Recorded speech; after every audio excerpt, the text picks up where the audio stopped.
Bonsoir à tous, bienvenue en direct sur KTV. Nous sommes le mercredi 4 décembre et à la une de ce journal, à la veille de la grève générale et interprofessionnelle, les syndicats sont en ordre de marche. À Mayotte, une intersyndicale réclame le retrait de la réforme et l'alignement sur le régime général. Partout en France, des risques de blocage et de reconduction du mouvement sont annoncés. Au-delà de la journée de demain, il faut donc s'attendre au début d'un bras de fer entre le gouvernement et des milliers de Français. Le point dans ce sujet avec au montage Leslie Vumenet. Le rendez-vous est fixé demain dès 9h sur la place de la République. À Mayotte, des centaines de personnes sont attendues pour protester contre une réforme des retraites qui, dans de nombreux corps de métier, sera synonyme de régression sociale. Fondamentalement, quand ils ont initié cette réforme, il fallait trouver un prétexte. Donc vous avez dû voir ce chiffre qui a été balancé sur les médias et toutes les chaînes des 17 milliards de déficit à venir en 2025. Mais bon... Personne n'explique d'où ils viennent ces 17 milliards. On ne dit pas que c'est les 90 000 suppressions de postes qui sont programmées dans la fonction publique d'ici 2025. 90 000 postes, cotisations en moins, net. Donc 90 000 cotisations en moins, clairement. Net, 12 milliards en moins. On parle de déficit. Il y a récemment un rapport du corps qui est sorti de manière, je dirais, très opportune, puisqu'il est sorti juste avant le début de la grève, pour expliquer qu'effectivement il y avait des déficits. Mais il faut bien comprendre que le corps n'est pas un organisme indépendant. Et qu'il a répondu à une demande du Premier ministre, avec je dirais, une analyse totalement biaisée, puisqu'elle s'arrête en 2030. Alors que les précédentes analyses qui avaient été faites, elles, bizarrement, s'arrêtaient en 2070, puisque la retraite, c'est quelque chose qu'il faut voir sur la durée, et qui montraient qu'il y avait une baisse des déficits ensuite. La seule sortie de crise possible semble le retrait de ce projet de réforme. Un projet qui, selon les syndicats, est basé sur des arguments créés de toutes pièces par le gouvernement d'Édouard Philippe. Un enseignant, par exemple, qui a fait une carrière complète, qui partirait donc sans décote, il va se retrouver avec une retraite autour de 2200-2300 euros. Voilà. D'accord. Ouais. Avec le système Macron, s'il se met en place, ça peut aller jusqu'à 600 euros en moins. Ah oui, c'est pas rien. Non, c'est pas rien. Il a même été comptabilisé jusqu'à 1000 euros. Voire plus pour certaines catégories. Oui. Ah oui, là on vit plus de la même manière. Non, c'est plus la même chose et je pense que les collègues l'ont bien compris. Ouais. Et lorsqu'on parle de grève, ils font aussi la différence entre le mouvement aujourd'hui et puis l'enjeu, c'est-à-dire ce qu'ils peuvent perdre plus tard. Il a déjà annoncé une réforme paramétrique pour la suite du système, où ça pourrait remonter jusqu'à la génération 1959. Donc des gens qui ont 60 ans aujourd'hui et qui risqueraient d'avoir 2 ans de plus avant de prendre leur retraite. De son côté, Édouard Philippe a annoncé qu'il souhaitait aller jusqu'au bout afin que cette réforme soit votée et s'applique d'ici la fin du quinquennat. De quoi craindre un bras de fer dans la rue et des blocages dans tout le pays. L'égalité, nous la souhaitons et nous la demandons depuis bien longtemps. Maintenant, quel genre d'égalité? Une égalité où on aligne tout le monde vers le bas? Où tout le monde est perdant. C'est pas ce genre d'égalité que nous souhaitons. Effectivement, nous souhaitons l'égalité avec un système de retraite actuel qui peut être conforté. Faut-il encore trouver des nouveaux financements, et c'est possible.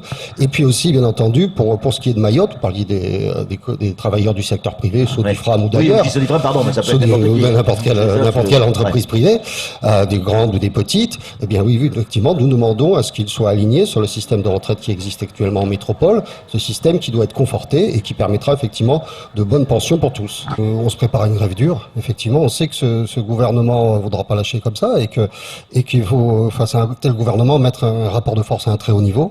Les travailleurs sont prêts et c'est pour ça que le mouvement risque d'être reconduit au-delà de jeudi et au-delà de la semaine. Et on peut aller faire un mouvement très dur. Demain, à l'issue de la manifestation, une assemblée générale sera donc organisée afin de réfléchir à la possible reconduction du mouvement de grève.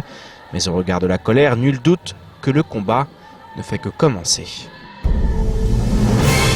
Et le mouvement devrait donc être suivi dans toute la France et notamment à Mayotte. Dans le cortège, agents d'EDM, enseignants, salariés du privé ou encore sapeurs-pompiers seront présents. Hier, une réunion avait lieu entre les représentants du personnel des pompiers de l'aéroport, la direction du SDIS et le président d'EDIS. Depuis le 16 novembre, les pompiers sont en grève et exigent de prendre connaissance de la future convention liant le SDIS à EDIS alors que leur départ de l'aéroport est d'ores et déjà programmé.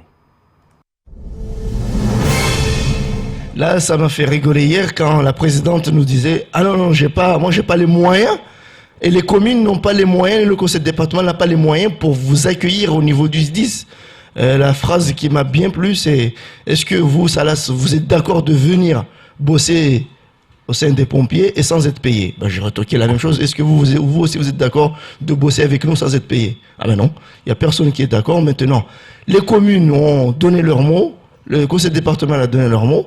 Actuellement, la balle est dans le camp de la DESAC. Hier, le président de DEIS a dit que c'est la DESAC qui a demandé de faire retourner les sapeurs-pompiers au niveau du SDIS. Moi, je vais y voir, c'est du pipeau.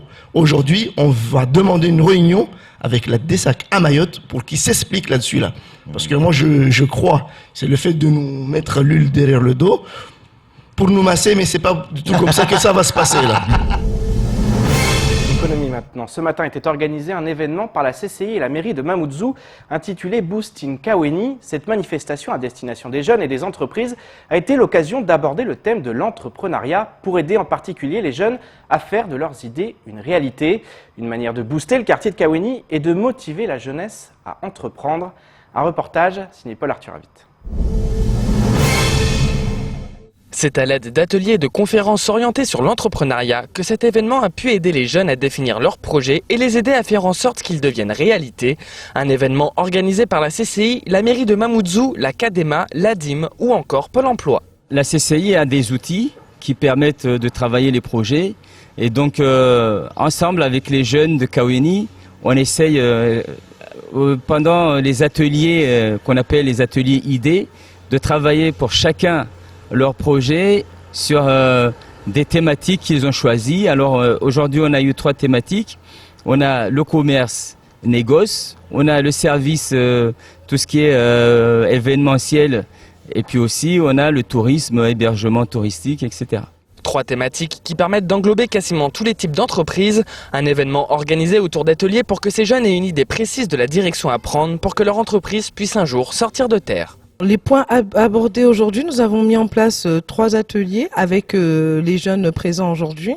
Nous mettons en place, nous travaillons sur des business plans, donc l'outil de travail nécessaire pour pouvoir créer son entreprise avec nos différents conseillers qui sont là. Donc nous travaillons sur chaque projet. Nous avons mis en place des projets comme tout ce qui est événementiel, tout ce qui est restauration, commerce et autres projets aussi. Donc chacun apporte son idée et nous travaillons sur le but vraiment est de pouvoir apporter tout ce qu'il faut, tout ce qu'il leur faut pour pouvoir passer de l'idée à la création. Un moyen d'aider les jeunes du quartier de Kaweni et plus globalement d'aider les jeunes mahorais à se lancer dans l'entrepreneuriat. Et place maintenant à l'invité de la rédaction. Ce soir, nous accueillons Patrick Millan, le directeur du groupe Coesi. Patrick, bonsoir. Bonsoir, Pierre. Ravi de vous accueillir sur ce plateau. Vous êtes rare. Vous allez me dire que je ne vous invite pas suffisamment souvent. Non, mais vous êtes ici parce que il y a eu la signature d'un contrat avec TF1. Oui, est-ce que vous pouvez nous en dire plus? Oui, bien sûr. Contrat. Ça s'est passé, ça s'est finalisé hier soir. Ça fait plusieurs mois. Minimum plusieurs mois qu'il y a des négociations, même si sur la fin ça s'est accéléré. Mais oui, nous avons signé un contrat de partenariat, une convention d'achat de programmes entre TF1 et Coesi Télévision. Et effectivement, à partir du mois de janvier, nous allons pouvoir commencer à diffuser certains programmes de TF1. Alors il y a une question qui se pose tout de suite. On se dit pourquoi mettre des programmes de TF1 sur Coesi TV alors que TF1 est accessible à Mayotte? Alors, accessible par certaines personnes, Pierre. Il suffit d'écouter Jamel Mekaoui dans ses entretiens, interviews, conférences de presse. Le PIB, on connaît. Mayotte est l'une des régions, en fait, la région d'Europe la plus pauvre, le département le plus pauvre. Et ceux qui ont TF1, c'est ceux qui ont un salaire, parce qu'ils ont les moyens de se payer un abonnement satellite ou une box TV. Tout le monde n'a pas ces moyens, tout le monde n'a pas les 50 € pour avoir des chaînes privées. Alors, que font les autres, ceux qui n'ont pas les moyens? Il y a 45 000 ou 55 000 salariés, je crois, à Mayotte. On est au minimum de 150 000. Donc, comment font les autres? Eh bien, ils regardent la TNT. Et la TNT, il y a 9 chaînes à l'heure actuelle.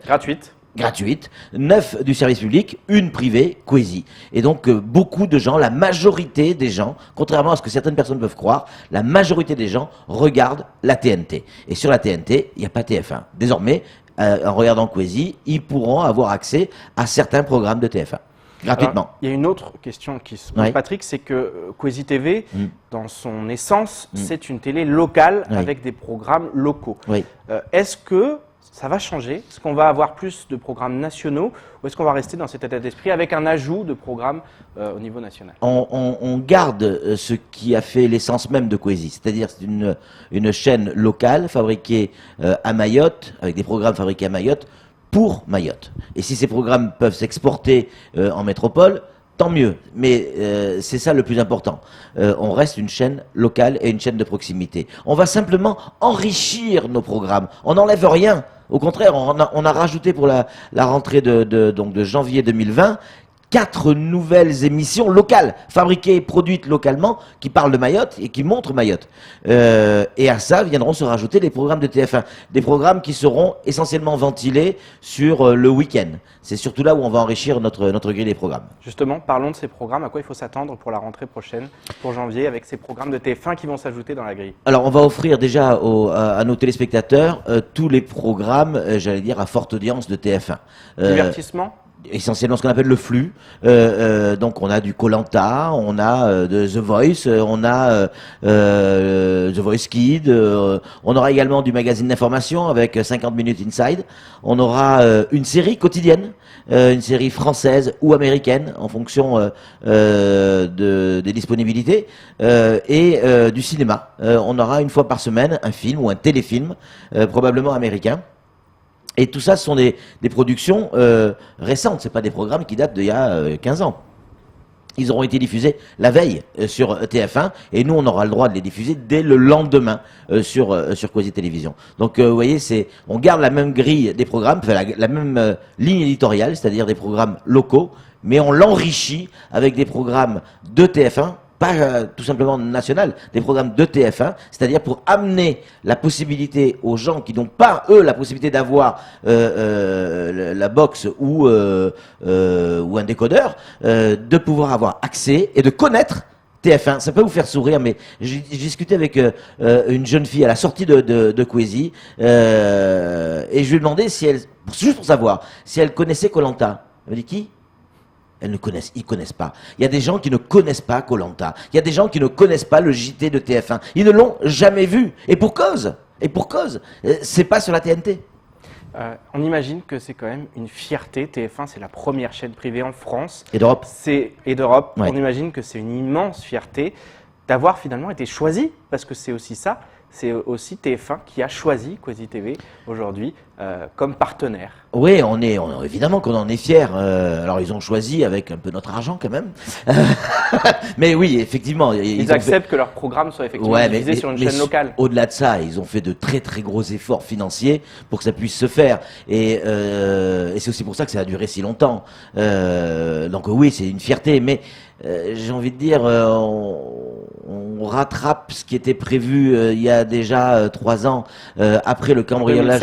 2016, cambriolage de Kwezi. Il était prévu dans nos prévisionnels ce type d'investissement pour pouvoir effectivement avoir accès à ce type de programme. Bon, le cambriolage qu'il y a eu a mis un coup de frein à tout le développement. 3 ans après, on commence à sortir la tête de l'eau, à voir le bout du tunnel. Et donc, forcément, en tant qu'entrepreneur, je me remets à penser développement, investissement et comment arriver à développer notre outil et à essayer de satisfaire au mieux les gens qui nous font confiance, c'est-à-dire nos annonceurs, nos téléspectateurs, nos auditeurs, nos lecteurs, nos internautes, sans pour autant que ça leur coûte de l'argent. C'est ça tout le truc, c'est-à-dire qu'il faut que ça reste gratuit pour tout le monde. Vous parliez justement d'investissement, Oui. risque aussi quelque part. Comment on finance ces programmes qui finalement sont achetés à TF1, effectivement dans des prix, je pense qu'on ne peut pas les dévoiler, Non, mais on ne pourra pas le dévoiler. dans des prix qui sont effectivement adaptés aux moyens aussi d'une chaîne locale. Toute la difficulté était la pierre, c'est-à-dire c'était pas que une histoire de trouver un accord entre ce que Kwezi est capable de payer et ce que TF1 est capable d'accepter. La plus grosse difficulté, c'était d'arriver à trouver le prix qui va correspondre au marché publicitaire local. C'est ça, toute la différence. C'est-à-dire que c'est bien beau de diffuser des programmes de TF1, mais si on n'arrive pas à les financer, ça ne servira à rien. Et là, on va droit à la catastrophe. Donc, il fallait trouver justement la vraie négociation, elle était là. Et là, ben, tout simplement, une entreprise locale de Mayotte va pouvoir mettre son logo. Je sais pas, imaginez, je sais pas si ça peut faire rêver certains, mais en tout cas, telle entreprise, je vais pas donner de nom pour l'instant, telle entreprise, partenaire de Koh-Lanta. Partenaire de The Voice, ça sonne, ça le fait. Et à Mayotte, faut savoir que Koh-Lanta ou The Voice sera diffusé le vendredi à 23h heure de métropole, et ça va se terminer à 1h du matin. À 23h, il y a beaucoup de gens qui dorment à Mayotte. Et bien le lendemain, à 7h30, 19h30, on pourra le découvrir. Donc il y a beaucoup de gens qui le verront le lendemain matin. Deux questions avant de nous quitter. Le lendemain soir, pardon. Deux questions avant de nous quitter. La première, sur justement un peu le développement de Kwezi TV. Vous l'avez dit, on est en train de redresser la barre et de se projeter sur l'avenir avec effectivement ces programmes et peut-être aussi d'autres programmes. On parle peut-être aussi des matchs de l'équipe de France sans trop s'avancer. Alors ça c'est pas dans la négo qui a été effectuée, mais évidemment vous en doutez bien que TF1 est le diffuseur de l'équipe de France de football. Voilà, ils ont les droits avec M6, ils ont les droits que depuis la semaine dernière de reste. Donc après eux ont négocié les droits d'outre-mer avec une autre société qui s'appelle Sirius, et donc tous les droits se négocient avec cette structure. C'est en cours. Alors là, c'est pas la même cour, on joue pas dans la même cour, ça c'est clair, c'est pas les mêmes budgets, c'est d'autres négociations, mais la Coupe d'Europe, c'est au mois de juin. Donc pour l'instant, on sait pas, mais c'est en négo. Encore un mot sur justement l'avenir, le développement, vous l'avez expliqué, et ça sera ma dernière question juste après sur une émission en particulier, mais c'est aussi des programmes locaux pour l'année prochaine en 2020. Oui, on peut le dire. Il y en a qui ont déjà démarré, comme L'heure politique avec Anne-Constance Onguena. Avec les élections municipales en mars Avec les prochain. élections municipales, bien évidemment. Il y a Héros urbains, une nouvelle émission où on met en lumière des gens, des monsieur tout le monde, lambda, on les met sous la lumière. Et on se rend compte que leur boulot, en fait, est primordial dans la vie de notre société. Et ils deviennent, à nos yeux, des héros urbains. Donc il y a des pompiers, il y a des gendarmes, il y a des policiers, il y a des sages-femmes, il y a des chirurgiens, il y a des éboueurs qui au quotidien font un boulot, mais quand ils le font plus, on se rend compte que c'est la catastrophe. Voilà, ça s'appelle Héros urbains toutes les semaines. Il y a Hip Hop également qui va ressortir avec une version un petit peu différente. Agir pour l'environnement aussi. Agir pour l'environnement, c'est la troisième saison, je crois, troisième saison qui va démarrer. Et puis le retour de 100% Mayotte. Justement, c'est ma dernière série. question, Patrick, 100% Mayotte. 10 ans après, les tournages se font actuellement. Comment ça se passe, ce retour de 100% Mayotte, même pour vous, qui est quand même qui êtes le protagoniste principal de cette émission, comment ça se passe de remettre les pieds dans cette émission, qui est l'émission phare à Mayotte? Alors c'est très très particulier parce que honnêtement, vous le savez mieux que quiconque, j'avais tourné la page de 100% Mayotte. Pour plein de raisons, il a fallu relancer 100% Mayotte, d'abord parce que les gens le demander, et donc se remettre dans le personnage de 100% Mayotte, qui est un personnage second degré, qui est un personnage un peu clown, qui est un peu éloigné du personnage qui m'anime le matin pour l'émission, pour la matinale. Un personnage que vous préférez, quand même? C'est un personnage qui m'a marqué et qui restera au fond de moi, parce qu'il y a 2 mois dans ce personnage, 100% Mayotte. Mais je suis passé à autre chose. Et il fallait revenir à ça. Mais il faut revenir à ça, Pierre, mais pas 10 ans, 12 ans. La première émission date d'il y a 12 ans. Il y a 12 ans, on a pris quelques kilos, on a pris quelques années, donc 12 ans. On n'a pas la même énergie, c'est pas tout à fait pareil, mais on sent la même ferveur des gens qui sont autour, qui entendent l'émission, qui regardent le tournage. Et puis moi de mon côté, il s'est passé maintenant 15 ans, ça fait 15 ans que je suis à Mayotte, et quand je tourne cette émission, je me rends compte que j'aime toujours autant cette île, j'aime toujours autant cette culture, j'aime toujours autant cette richesse, cette beauté de la nature, ce lagon splendide. Bien sûr qu'il y a des problèmes, on est d'accord, on parle de délinquance, tous les matins on en parle. Mais je ne sais pas comment l'expliquer. J'aime toujours ces gens et cette île. Merci beaucoup, Patrick. Et bien sûr, on se retrouvera dès la rentrée prochaine pour parler de cette nouvelle grille des programmes et de tout ce qui va se passer sur Kwezi TV avec ses accords avec la chaîne TF1. Merci beaucoup. Avec plaisir. Il est temps de faire le tour du reste de l'actualité locale, avec notamment cette dépression ou tempête tropicale au nord de Madagascar, ou encore la mise en examen de 2 individus suite à un feu de forêt. Au montage, Leslie Vumenet. L'année 2020 approche à grands pas et elle va rimer avec campagne pour les élections municipales. Ces élections des conseillers municipaux et communautaires auront lieu les dimanches 15 mars 2020 pour le premier tour et le 22 mars pour le second tour, le cas échéant. Lors de ces scrutins, les listes électorales seront extraites du répertoire électoral unique. Les demandes d'inscription sur les listes électorales en vue de participer au scrutin devront être déposées au plus tard le vendredi 7 février 2020. Les électeurs sont invités dès à présent à vérifier leurs inscriptions sur les listes électorales. S'ils ne sont pas inscrits, ils peuvent à tout moment déposer leur demande en ligne sur les sites www.demarche.intérieur.gouv.fr ou sur www.servicepublic.fr. Le dépôt ou la transmission des demandes d'inscription à la commune reste possible. Il reste donc 2 mois pour s'inscrire sur les listes, sans quoi il ne sera pas possible de prendre part à ce scrutin. Depuis la semaine dernière, une zone inquiétante a été repérée au nord de Madagascar. Elle s'est lentement décalée vers l'est. Pour les météorologues et spécialistes des cyclones tropicaux, désormais les éléments sont favorables à la cyclogénèse. Les modèles de prévision précisent que cette fin de semaine sera à risque pour les zones des Comores, Mayotte et nord de Madagascar. Selon le directeur de Météo France Mayotte, actuellement la trajectoire est empreinte d'incertitudes importantes liées à 4 dépressions qui interagissent entre elles. En fonction de sa taille, on peut avoir des bandes spiralées qui toucheront Mayotte. Ça peut être du tout ou rien, avec de fortes précipitations ou pas de précipitations du tout. C'est encore possible qu'ils nous touchent directement, mais ce ne sont pas les trajectoires les plus probables. Le service Météo France est donc sur le qui-vive et va le rester durant toute cette saison cyclonique. Les feux de forêt font rage à Mayotte et notamment à cause de la culture sur brûlis qui fait des ravages. Le 1er décembre dernier, en fin de journée à Kanikeli, la police de l'environnement est intervenue sur un incendie s'étirant sur une surface de 6000 m² de forêt. L'incendiaire a été interpellé et placé en garde à vue. Pendant son audition, il a expliqué avoir agi pour le compte d'une femme qui voulait faire de la culture vivrière. Après recherche, cette donneuse d'ordre s'est avérée ne pas être propriétaire du terrain. Elle se l'était accaparée de manière illégale pour ses faits de dégradation ou détérioration par incendie de bois, forêt, lande, maquis ou plantation d'autrui, pouvant créer un dommage irréversible à l'environnement. Les 2 personnes mises en examen encourent la peine de réclusion criminelle et 150 000 € d'amende. C'est une fin d'année haute en réjouissance et en perspective d'avenir qui s'annonce pour l'association Le Village d'Eva. Sélectionné pour l'événement caritatif du bien commun il y a quelques semaines, ces projets dédiés à l'éducation des enfants de Mayotte ont suscité la collecte de 42 000 €. Alors quels projets ces fonds permettront-ils de développer? Quel événement sera organisé par l'association pour célébrer cette fin d'année? Un reportage signé Marion Tellier. La nuit du bien commun à Paris, c'était il y a tout juste 2 semaines au théâtre Mogador. L'événement caritatif a permis la collecte de plus d'1 million d'euros au profit de 12 associations sélectionnées.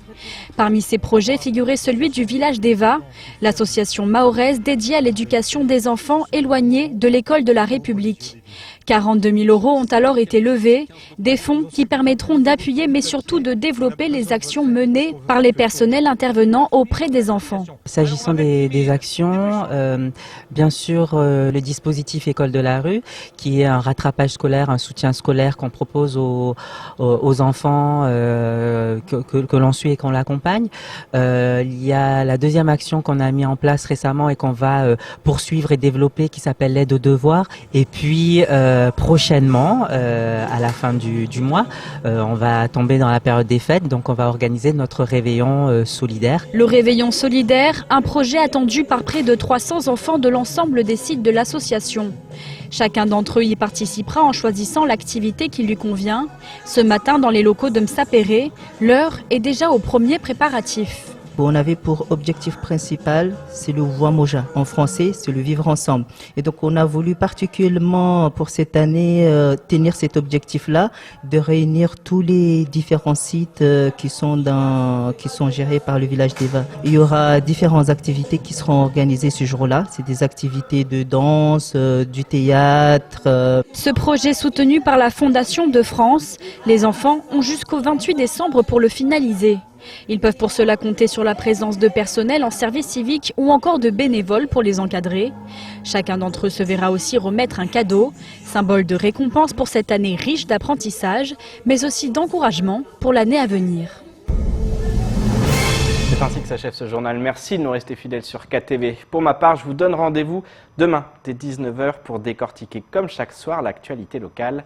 Excellente soirée sur Cozy.